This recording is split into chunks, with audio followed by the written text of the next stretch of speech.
समग्र राज्य में दुर्गा पूजा पालन में जोरदार भाव में चली।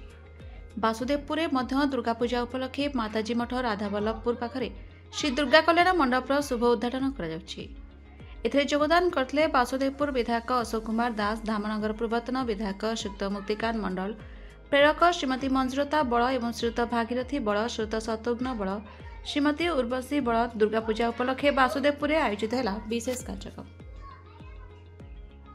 बुद्धिजीवी, आईनजीवी और समाजसेवी युव सभ्य उपस्थित अवसर में श्री दुर्गा कल्याण मंडप उद्घाटन करागला।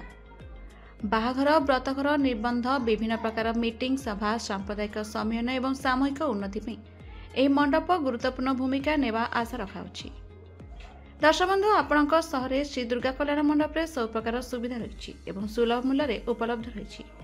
अधिक जानापी यह नंबर जोगाजोग करंतु। नंबरटी है 7978905006 एवं 067842717994। दुर्गा पूजा मात्र धार्मिक उत्सव नहीं, यह समाज को एकता एवं वार्ता देता है। यह उद्घाटन अवसर में अनेक गण्यमान्य व्यक्ति, अतिथि और स्थानीय बासिंदा उपस्थित हुई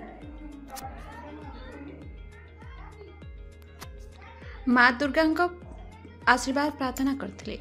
दुर्गा पूजा उपलक्षे एभली मंडप उद्घाटन सहित उत्सव खुशी आरंभ हो सारी। Bureau report, the Republic Odisha 24 news.